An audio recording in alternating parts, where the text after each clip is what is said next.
आज का हमारा टॉपिक है श्राद्ध का रहस्य। पितरों को श्रद्धा दें, वे हमें शक्ति देंगे। श्रद्धा से श्राद्ध शब्द बना है।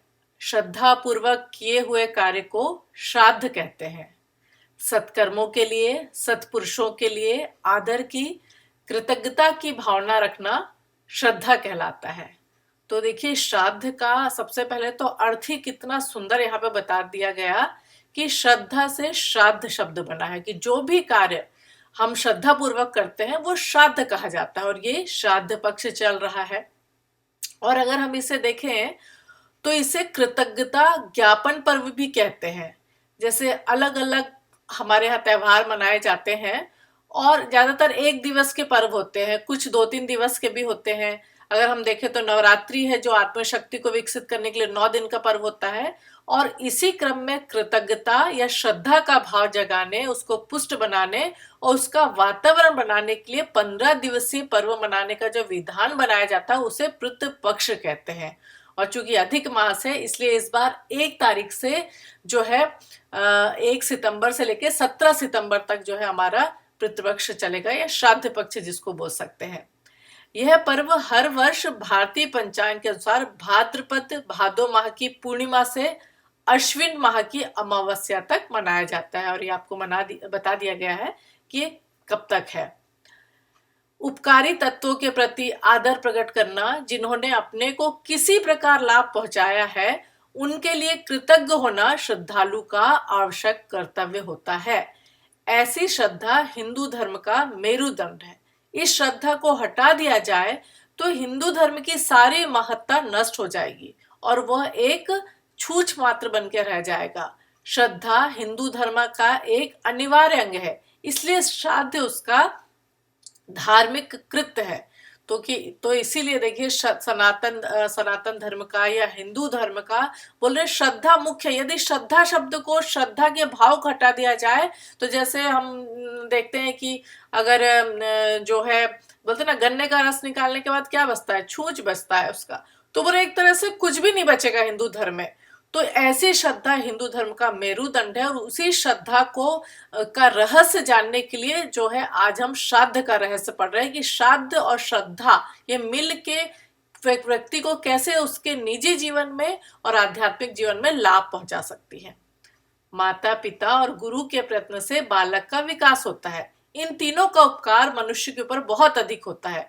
इस उपकार के बदले में बालक को इन तीनों के प्रति अटूट श्रद्धा मन में धारण किए रहने का शास्त्रकारों ने आदेश दिया है। मातृ देवो भव, पितृ देवो भव और आचार्य देवो भव, इन श्रुतियों में इन्हें देव नर तन धारी देव मानने और श्रद्धा रखने का विधान बताया गया है। तो बोले अगर हम पहले तो अपने निजी जीवन में अपने देखें कि हम सभी जानते हैं माता पिता और गुरु को देवताओं का स्थान दिया गया है। यह कृतज्ञता की भावना सदैव बनी रहे इसलिए गुरुजनों को चरण स्पर्श करते हैं और नित्य के धर्म कृत्यों में हम जो है अपने माता पिता को भी करते हैं और पूजा पाठ का विधान बनाया गया है। लेकिन यह जो कृतज्ञता है या जो ग्रेटिट्यूड है इसकी भावना जीवन भर धारण करने के लिए हम क्या करें कि जरूरी नहीं है कि वो तो हमको हमेशा आशीर्वाद देते हैं। तो बोले यदि जो गुरुजन है या जो भी माता पिता है या जो भी हमारे प्रिय है यदि उनका स्वर्गवास हो जाता है तो भी मनुष्य को ये श्रद्धा कायम रखनी चाहिए। इसी दृष्टि से मृत्यु के पश्चात पितृपक्षों में मृत्यु की वर्ष तिथि के दिन पर्व समारोह पर श्राद्ध करने का श्रुति स्मृतियों में विधान पाया जाता है। तो देखिए कितने अच्छे से बताया गया कि इसलिए ताकि मनुष्य की श्रद्धा अपने प्रिय जनों के प्रति हमेशा कायम रह सके, हम ये जो पितृपक्ष चलते हैं जो अभी 1 से 17 तक है, इसमें उनकी जो विशेष मृत्यु की तिथि होती है, डेट नहीं बोला गया, तिथि, वो उसमें बोल रहे हैं कि श्रद्धा को अर्पण करने के लिए श्राद्ध का जो है विधान बनाया गया है। नित्य की श्रद्धा के साथ तर्पण जुड़ा हुआ है। जल की एक अंजलि भरकर हम स्वर्गीय पितृ देवों के चरणों में उसे अर्पित करते हैं और श्रद्धा और जल को उसका जो है बोलते हैं ना सिंबॉलिक वो समझा गया, इसलिए जल के द्वारा दिया जाता है। उनके नित्य चरण स्पर्श अभिवादन की क्रिया दूसरे रूप में पूरी की जाती है। जीवित और मृत पितरों के प्रति कृतज्ञता प्रकट करने का यह धर्म कृत्य किसी न किसी रूप में मनुष्य पूरा करता है, उसे आत्म संतोष का अनुभव होता है। तो बोले जो पितर या पितृ बोलते हैं तो पहले तो ये जान लेते हैं कि पितर होता क्या है। पितर ऐसी उच्च आत्माएं होती हैं जो मरण और जन्म के बीच की अवधि को प्रेत बनकर गुजारती हैं और अपने उच्च स्वभाव संस्कार के कारण दूसरों की यथासंभव सहायता करती हैं। अब देखिए, हम लोग जैसे बोलते हैं कि मनुष्य में भी सामान्य मनुष्य होते हैं, नर पशु होते हैं, नर पामर होते हैं, अलग अलग कैटेगरी होती है। आप जीवन कैसा जीते हैं उस हिसाब से। तो मृत्यु के पश्चात भी जो पितर कहलाते हैं उनकी भी अलग अलग श्रेणियां होती हैं। लेकिन जो कि भूत बनती है, प्रेत बनती है, और कोई जो है परेशान करने वाले लोग भी होते हैं, कोई बहुत उच्च आत्माएं भी रहती है। तो बोल रहे पितर ऐसी उच्च आत्माएं हैं जो जन्म और मरण के बीच रहती तो बिना शरीर की है, लेकिन उच्च स्वभाव के कारण वो सहायता पहुंचाती है और इनमें मनुष्यों की अपेक्षा शक्ति अधिक होती है और सूक्ष्म जगत यानी सटल वर्ड से इनका संबंध होने के कारण इनकी जानकारियां अधिक होती हैं और ये लोगों को सहायता पहुंचाती है और भविष्य का भी ज्ञात होता है। इसलिए हर प्रकार से वो अपने प्रियजनों की कठिनाइयों को दूर करने व सफलताओं की सहायता करने का प्रयत्न करती हैं। तो पितर कौन होते हैं? ऐसी दिव्य आत्माएं यानी पितर जो कि सद्भाव, संपर और सहानुभूतिपूर्ण होते हैं और जो कि बोल रहे हैं कि श्रेष्ठ आत्माएं, मनुष्यों की उच्च श्रेणी की श्रेष्ठ आत्माएं हैं जो इनका अशरीरधारी होती हैं, जिनका शरीर नहीं होती है लेकिन वो देहधारियों से संपर्क करते रहते हैं। तो देखिए, इसीलिए हमको कई बार हम देखते हैं कि कुछ भी ऐसा नहीं हुआ है लेकिन बहुत हमको आनंद और खुशी मिलती है और बहुत अच्छा जीवन में होता है। ये हमारे पितरों का आशीर्वाद है। कई बार ऐसा भी होता है कि हम उनके पूरी तरह से उनका जो है, जिसको बोलते हैं ना कि श्रद्धा उनके प्रति वैसी नहीं रख पाते जैसी रखनी चाहिए है, तो कई बार उसका गलत हमारे जीवन में भी प्रभाव देख सकते हैं। इसीलिए ये प्रतिपक्ष होता है कि हम अपने पितरों को अलग अलग धार्मिक कार्यों के द्वारा संतुष्ट कर सके। तो देखिए कितना सुंदर यहाँ बताया गया। इन्हीं विशेष अवसरों पर श्राद्ध पर्वों में हम अपने पूर्वजों के लिए ब्राह्मणों को अन्न, वस्त्र, पात्र आदि का दान करते हैं और ये आशा करते हैं कि ये वस्तुएं हमारे पितृदेवों को प्राप्त होंगी। इस संबंध में आज एक तर्क उपस्थित किया जाता है कि दान की हुई वस्तुएं पितरों को नहीं पहुंचती।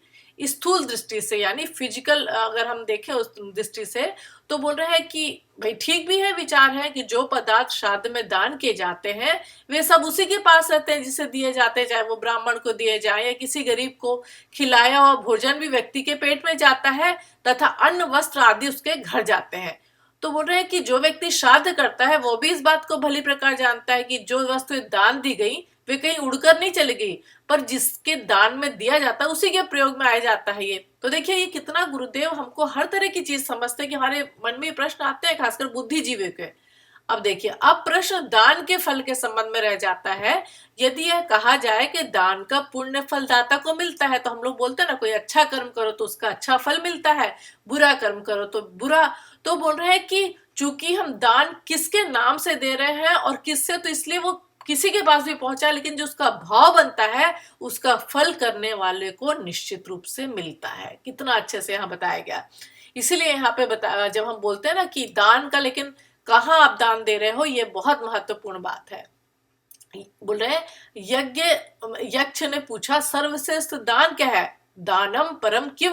तो युधिष्ठिर ने क्या उत्तर दिया था? सुपात्र दत्तम, अर्थात सुपात्र को दिया गया दान ही सर्वश्रेष्ठ है। तो यह बहुत आवश्यक है कि दान जो है सत प्रयोजनों के लिए प्रमाणिक हाथों में सौंपना चाहिए। बोले नहीं तो कई बार इसका उल्टा भी हो जाता है, क्योंकि हर चीज का फल जुड़ा है।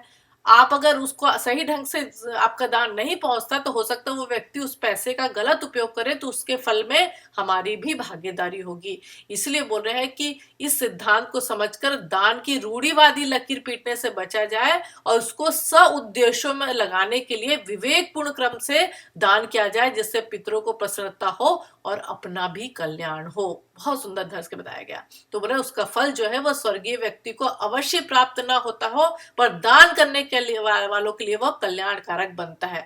तो देखिए, इसलिए जो ये श्राद्ध चल रहा है प्रतिपक्ष, उसको समझना बहुत आवश्यक है। हर चीज के पीछे वैज्ञानिक महत्व है उसका, तो हम निश्चित रूप से पता होगा तो उसका लाभ भी उठा सकते हैं।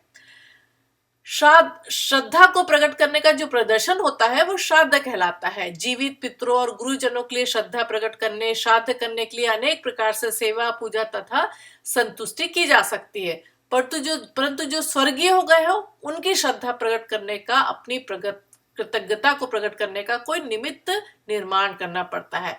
तो जो ये बोलते हैं ना कि उसका कैरियर कौन है, तो कैरियर कौन है जो हमारे चले गए हैं और उनके लिए कैसे अपनी कृतज्ञता या ग्रेटिट्यूड किया जाए, तो बोले उसका जो कैरियर है वो श्राद्ध है, कि किस तरह से श्राद्ध के द्वारा जो सब पूजा की जाती है निश्चित रूप से वो हमारे पूर्वजों तक, पितरों तक और एक तरह से उन सब तक पहुंचती है और उनका आशीर्वाद और उनका हमको मार्गदर्शन समय समय पे मिलता है। यहाँ पे बोले कि हम अपने अवतारों, देवताओं, ऋषियों, महापुरुषों और पूजनीय पूर्वजों की जयंतियां धूमधाम से मनाते हैं, उनके गुणों का वर्णन करते हैं और उनके चरित्र व विचारों से प्रेरणा ग्रहण करते हैं। अब यदि कहा जाए कि जो व्यक्ति चले गए तो उन्होंने तो दूसरी जन्म ले लिया होगा, तो हम क्यों जयंतियां मनाते हैं, चाहे वो रामनवमी हो, कृष्ण जन्माष्टमी हो, क्यों मनाते हैं?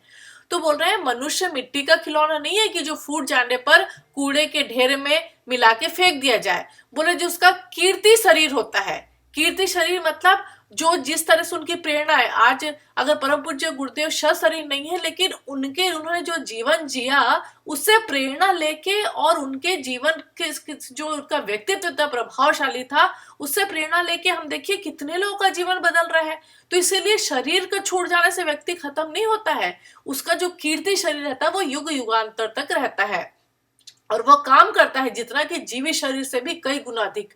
आज जैसे बताया गया मर्यादा पुरुषोत्तम राम, योगेश्वर कृष्ण, दानी कर्ण, दधीची, हरिश्चंद्र, बोले जो भी आज इतने महापुरुष हुए हैं उनका कीर्ति शरीर हमेशा रहता है और इसीलिए आज उनसे हम प्रेरणा ले पाते हैं। तो इसलिए हम ये नहीं बोल सकते कि जो हम कर रहे हैं वो उन तक पहुंचता है कि नहीं कर जाए, या अगर मृत व्यक्ति ने दूसरी जगह जन्म ले लिया। तो देखिए कितना अच्छा बताया कि मनुष्य भावना प्रधान प्राणी है।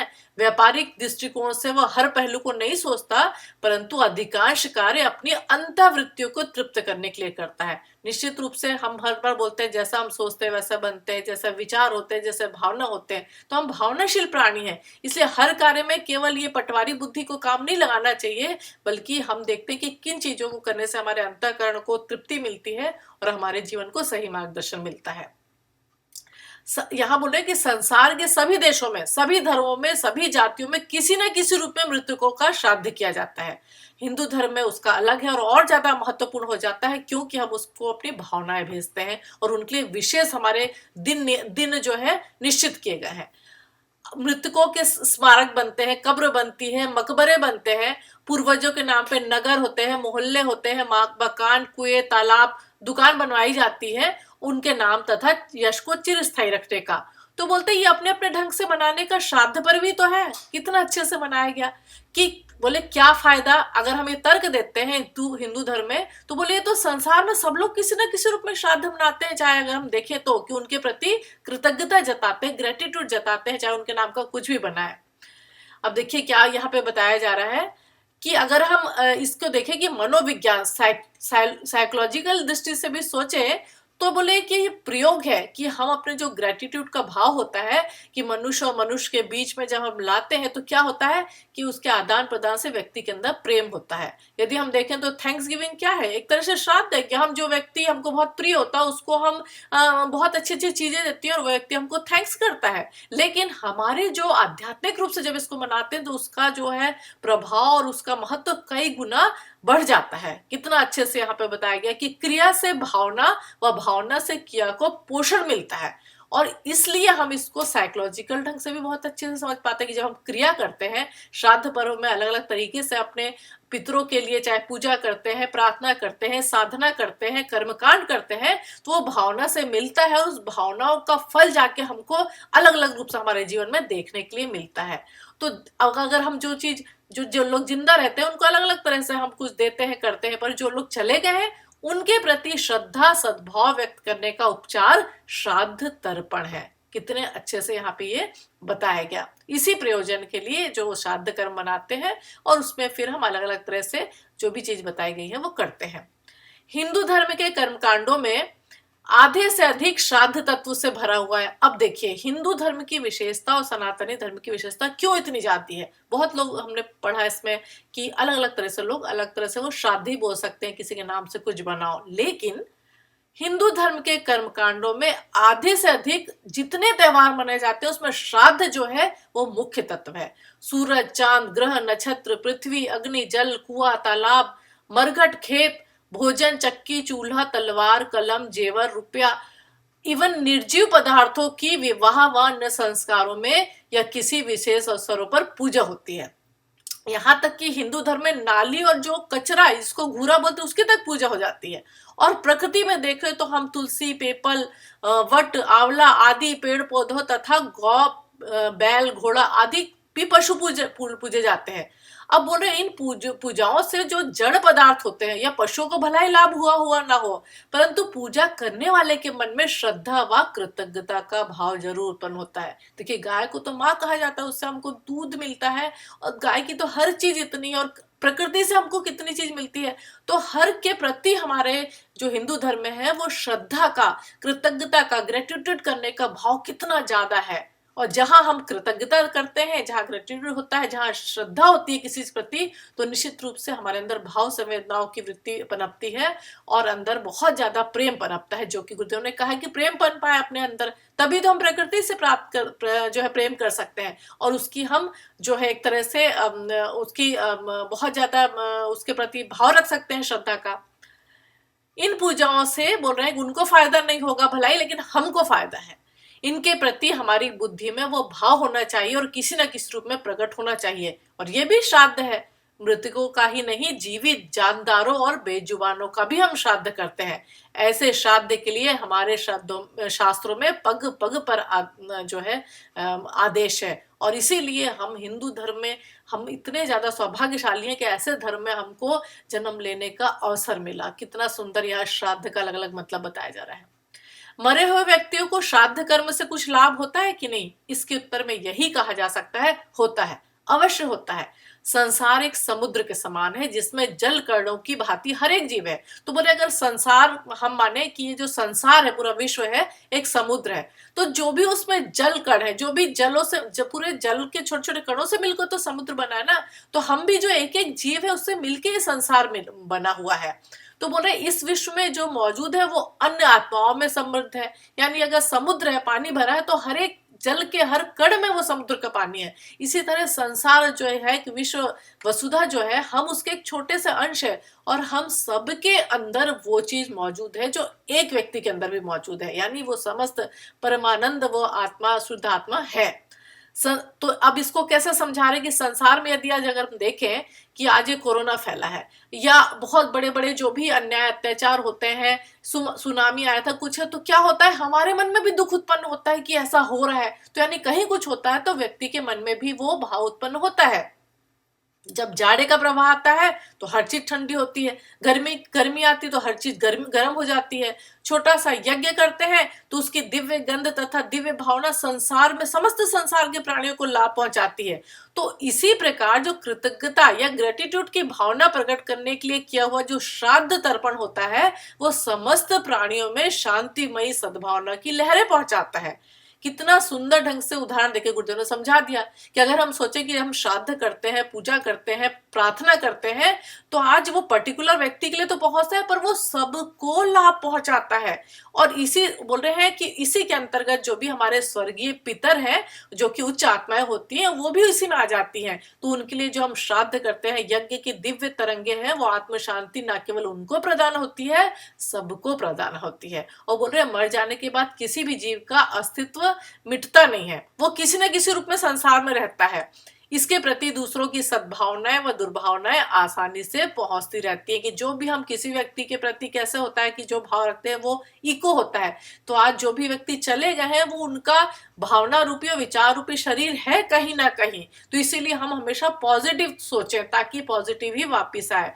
स्थूल वस्तु एक स्थान से दूसरे स्थान तक पहुंचने में कठिनाई से पहुंचती हैं, परंतु जो सूक्ष्म तत्व के संबंध में ये कठिनाई नहीं होती है। तो बोल रहे कि स्थूल उसमें क्या होता है, जब व्यक्ति मरता है तो उसकी केवल ये स्किन बॉडी उसके पास नहीं रहती है, लेकिन जो विचार भावना रहती है वो मरने वाले के साथ, उसके आत्मा के साथ जाती हैं। इसलिए बोलते हैं कि जब व्यक्ति का दूसरा जन्म होता है तो उसके संस्कारों के आधार पर वो जन्म लेता है कि क्या उसके विचार और भावना गए हैं। और इसलिए कहा गया है कि बहुत हमेशा श्रेष्ठ सोचना चाहिए, श्रेष्ठ विचार रखना चाहिए। तो देखिए एक छोटी सी कड़ी कितने दूर तक उसको पहुंचाती है। विचार और भाव उससे भी सूक्ष्म है, वे उस व्यक्ति के पास जा पहुंचते हैं जिसके लिए वे फेंके जाए। तो इसलिए बोलते हैं कि जब हम किसी के बारे में कुछ अच्छा सोचते हैं कि आज अगर हम बहुत किसी व्यक्ति को याद करें तो उसका फोन आ जाता है या वो व्यक्ति से हमारी मुलाकात हो जाती है, क्यों? हमने इतना पावरफुल थॉट उस व्यक्ति को भेजा है। तो यही पावर जो है और भावना जब हम अपने पितरों को उनके प्रति भेजते हैं तो वो हमारी तरफ खिंच के आते हैं और वो अलग अलग तरह से सहायता पहुंचाते हैं, उनका आशीर्वाद अलग अलग रूप में हमारे जीवन में पहुंचता है। इससे ये पता चलता है कि जो श्राद्ध पक्ष होता है उसमें जो भी किया जाता है या पितृपक्ष में जो किया जाता है वो निश्चित रूप से हमको लाभदायी होता है।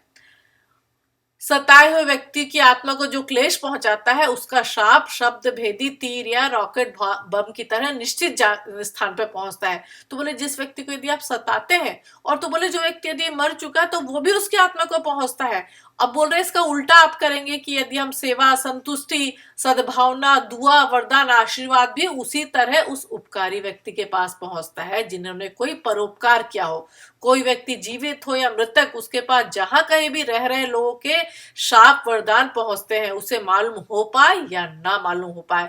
तो देखिए हम कई बार सोचते कि ये तो हमारे ही कर्मों का फल मिल रहा है, अच्छा बुरा, पर इसमें पितरों का भी बहुत ज्यादा सहयोग होता है, क्योंकि हम कहीं ना कहीं उनसे आज जब व्यक्ति कई बार हम अपने अगर हमारे माता पिता ने उसको याद करते हैं, कोई गुरुजन है, कोई दूसरे लोग उनको याद करते हैं, तो मतलब वो कनेक्ट होते हैं हमारे साथ, उनके जो भाव विचार है वो कनेक्टेड है, इसलिए हम याद कर रहे हैं। तो बोल रहे हैं कि जब हम उनको याद करते हैं तो जो भी उनका आशीर्वाद भी हमको मिलता है और यदि हमने कुछ गलत किया है तो उसका वो दूसरा परिणाम भी मिलता है। इसलिए केवल अच्छा ही अच्छा हमको भेजना चाहिए और उनके प्रति हमेशा कृतज्ञता ज्ञापित करना चाहिए, और जो हमारे यहाँ पे बहुत अच्छे से बताया गया। उसी प्रकार कृतज्ञता की और श्रद्धा की भावना भी उस व्यक्ति तक पहुंचती है जिसके लिए वो भेजी जा रही है, फिर चाहे वो स्वर्गीय व्यक्ति हो, वो किसी भी योनि या अवस्था में हो। तो देखिए पूरा ये साइंस है, ये ऐसी चीज नहीं है कि केवल पूजा कर दे रहे हैं या कुछ यहाँ पे हो जा रहा है। श्राद्ध करने वाले का प्रेम, आत्मीयता, कृतज्ञता की भावना उस पितर आत्मा के पास पहुंचती है और उसे भी वह सुख, शांति, प्रसन्नता, स्वस्थता व प्रदान की जाती है। इसीलिए हम देखेंगे कि हमारे जो श्राद्ध पक्ष है उसमें पिता के लिए अलग दिन है, माता के लिए अलग दिन है, और यदि हम कुछ भी किसी दिन नहीं कर पाए और जो अलग तरह की जो बीच के अलग अलग अलग कैटेगरी होती है उसके लिए भी जो अमावस्या पड़ती है जो 17 तारीख को होगी, पृथ्वी मोक्ष अमावस्या, कि आप कुछ भी नहीं कर पाए हैं तो लास्ट दिन तो किसी के लिए भी किया जा सकता है और तिथि के अनुसार ये किया जाता है, अलग अलग इसमें होते हैं। श्रद्धा कृतज्ञता हमारे धार्मिक जीवन का मेरुदंड है। यह भाव निकल जाए तो धार्मिक समस्त क्रियाएं व्यर्थ, नीरस व निष्प्रयोजन हो जाएंगी। श्रद्धा के अभाव में यज्ञ करना और भट्टी जलाना एक समान है। देव मूर्तियों, बालकों के खिलौनों में, शास्त्र श्रवण और कहानी सुनने में, प्रवचन और ग्रामोफोन के रिकॉर्ड में कोई अंतर नहीं रह जाएगा। देखिए कितना अच्छा बता रहे हैं कि श्रद्धा क्या काम करती है। आज सबसे बड़ा उदाहरण दे सकते हैं कि आज यदि हम गुरुदेव की आवाज में 8 मिनट का जो 24 बार गायत्री मंत्र करते हैं तो वो बिल्कुल अलग प्रभाव करता है, क्योंकि हम सीधे पावर हाउस के साथ जुड़ते हैं, सीधे आज के विश्वामित्र परम पूज्य गुरुदेव आचार्य श्री राम शर्मा के, जिन्होंने गायत्री का साक्षात्कार किया है, जो गायत्री के सिद्ध साधक हैं, उनके साथ जुड़ के जब हम अपनी एक जो है 8 मिनट का गायत्री मंत्र करते हैं तो बहुत ज्यादा पावर हो जाता है। क्यों? हमारी आवाज में वो शक्ति नहीं है, हमारे भाव में शायद वो खींचने की गायत्री शक्ति को और जो प्राण शक्ति को वो नहीं हो, लेकिन परम पूज्य गुरुदेव के साथ जुड़ के हमारे अंदर वो पावर आने लगता है। उसी तरह अगर हम बाजार से अगर हम खरीद के कोई MP3 सुनते हैं या रिकॉर्ड सुनते हैं जिन्होंने प्रोफेशनल तरीके से वो गाया हो और हम उसको सुन रहे हैं, कि कई लोग बोलते हैं हम तो सुनते हैं गायत्री मंत्र, लेकिन उसमें जमीन आसमान का अंतर रहता है। क्यों? उसके अंदर वो जो श्रद्धा का भाव है, जो वो करने का भाव है, वो बहुत ज्यादा महत्वपूर्ण होता है। बोल रहे हैं आज प्रवचन यूट्यूब में भी बहुत मिल जाएंगे, लेकिन जब हम बोल रहे हैं कि अलग तरीके से किसी संत महात्मा से सुनते हैं और उनके जीवन से शिक्षा लेके उसको करते हैं तो उसका फल बहुत ज्यादा अलग तरह का बनता है। कितने अच्छे से यहाँ अंतर बताया गया। इसलिए कई बार हम बोलते हैं ना कि हम तो बहुत करते हैं, बहुत ज्यादा जमीन आसमान का अंतर है गुरुदेव के साथ करने में और यूं ही गायत्री मंत्र सुनते रहे में। ठीक है, थोड़ी देर के लिए आपको अच्छा लग सकता है, पर यदि आप एकदम परमानेंट उसका चाहते हैं कि वो हो तो गुरुदेव के साथ ही करना चाहिए हमको। यहाँ पे बता रहे हैं भौतिकवादी नास्तिक दृष्टिकोण और धार्मिक आस्तिक दृष्टिकोण में प्रधान अंतर होता है। अब बोल रहे हैं कि जो व्यक्ति नास्तिक होता है, भौतिकवादी, वो किसी भी तरह से सोच सकता है, लेकिन यदि व्यक्ति धार्मिक है, आध्यात्मिक है, वो उस तरह से जीवन जी रहा है तो उसके दृष्टिकोण में बहुत ज्यादा अंतर होता है। बोले जो नीरस, शुष्क, कठोर दृष्टिकोण वाला व्यक्ति क्या बोलेगा, पिता मर गया, अब उससे हमारा क्या रिश्ता, जहां होगा अपनी करनी भुगत रहा होगा, और इसके लिए परेशान होने से हमें क्या मतलब है। क्यों? क्योंकि व्यक्ति कई बार, ऐसा नहीं कि लोग बोलते ऐसा है, पर ज्यादातर लोग जो बोलते हैं हम ये सब चीजें नहीं मानते, उनके लिए बोलना और उस लाभ से वंचित होना बहुत आसान है। पर बोलते जो धार्मिक दृष्टिकोण वाला व्यक्ति है, जो ये मनोवैज्ञानिक ढंग से और जो इसको व्यवहारिक रूप से समझ रहा है वैज्ञानिक तरीके से, बोलते वो अपने पिता के जो चला गया है उसके जो इतने उपकार है उसका स्मरण करके कृतज्ञता के बोझ से नतमस्तक हो जाता है, और वो सोचता है मैं क्या करूं अब जिससे मेरे पिता को शांति हो। उसका हृदय पुकारता है कि स्वर्गीय पितृदेव, तुम सशरीर यहाँ नहीं हो, पर आप जहां कहीं हो उस लोक में आपकी आत्मा मौजूद है। आपके ऋण भार से दबा हुआ मैं बालक आपके चरणों में श्रद्धा की ये अंजलि चढ़ाता हूं। और इस भावना से जब वो बालक जल की एक अंजलि भरकर तर्पण करता है, तो वो तर्पण का जल उस पितर के पास नहीं पहुंचता है, वही धरती पर गिर जाता है, ये सत्य है। पर जिस तरह यज्ञ की आहुति हम देते हैं सामग्री, वो वहीं पर खाक हो जाती है, यह भी सत्य है। पर जैसे बोलते हैं ना, यज्ञ में अगर हम करते हैं और वो अपने अंदर वो उसको अग्नि में प्रज्वलित कर लेता है, पर उसकी सुगंध कैसे हर जगह पहुंचती है और पूरे वातावरण को शुद्ध करती है, उसी तरह जो तर्पण में जल डाला जाता है वो जल भला ही वहीं गिर जाता है, पर जो भाव दिए जाते हैं वो निश्चित रूप से उस पितर के पास पहुंचते हैं। क्यों? क्योंकि मनुष्य भावनाशील प्राणी है।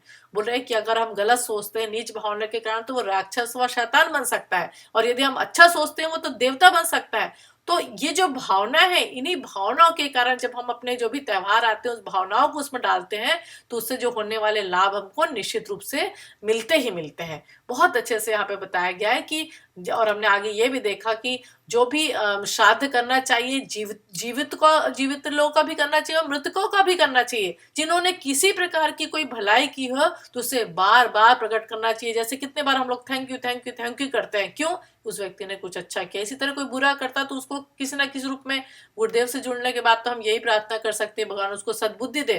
पर यदि इस रास्ते पे व्यक्ति नहीं है तो उसका बुरा चाहने लगता है, तो वो उल्टा हमारे ऊपर आता है। तो यहाँ बोल रहे हैं कि उपकारों का बदला चुकाने के लिए किसी न किसी रूप में सदा ही प्रयत्नशील रहना चाहिए।